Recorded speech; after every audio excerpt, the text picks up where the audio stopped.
Hi, I'm Kyle McDermott, branch manager in Arnold. And I'm Dennis Campbell, regional manager with US Motors. And we're here today to talk about motors and the questions we need to be asking our customers at the counter when we want to sell them a new motor. So I've always been told there are 5 things that we want to ask a customer to get them the right motor. It is if it's a blower or condenser, the horsepower, the voltage, the RPM, and the frame size. Yep, that pretty much sums it up. So it's that basic information that's going to make sure that you get the contractor the exact match and something that's going to be able to go back and install in that application in that system that he's working with.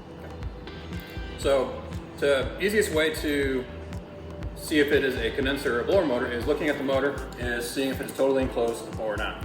On a condenser fan motor, it's going to be totally enclosed on the bottom, top and bottom, as well as the shell itself. Yep. And on a blower motor, it is going to have these holes on it so that it is fan cooled. Yep, so we don't have to worry about any of the elements.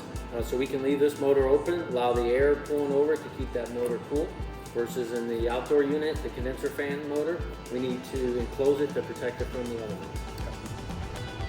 On the horsepower, so horsepower, you know, for most of any of these specs, you want to match them up. But with horsepower, you do have some flexibility. You can go a little bit higher on your horsepower. But you never want to go down. Never want to go down. A motor that's too small is going to fail much quicker than if you can go a little higher. So let's say that motor contractor brings into you is a 1/4 horse, and you can replace that with a 1/2 horse. It's slightly bigger, and that's not going to cause you any problems. Voltage, you're going to have 115 or 230 volt. You always know if it's a condenser fan motor, it's going to be 230 volt. On a blower motor, 115 volt is going to be on a gas furnace, and a 230 volt is going to be on an electric furnace. Yeah, and you may have a 208-230, so you want to go ahead and match that up, because instead of just a 208-230 and send them out with the 230, well, they may be at that lower range because you have to be plus or minus 10%. So just match it up, 208-230, send them out with the same. On your RPM, so that's the speed of the motor. So you have a little bit of a range there. Okay, you just don't.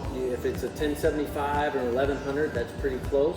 You just don't want to go from a 1075 down to something like an 825. That's too much of a difference there. Okay. So you always want to keep it pretty close to what the OEM was. Right. Frame size, you always want to check it. 48Y is going to be 5.5 inch motor, and a 42Y is going to be a 5 inch motor. So the one thing you always want to suggest to the contractor on a blower motor is a new belly band. That looks like this. It'll just slide right over the motor. And one thing you always want to sell to the customer with the new motor is a new capacitor. That looks like this. One thing to note on the capacitor is they have microfarad ratings, and you want to match that up exactly. So if the new motor calls for a 5 microfarad capacitor, you always want to sell them with that exact rating.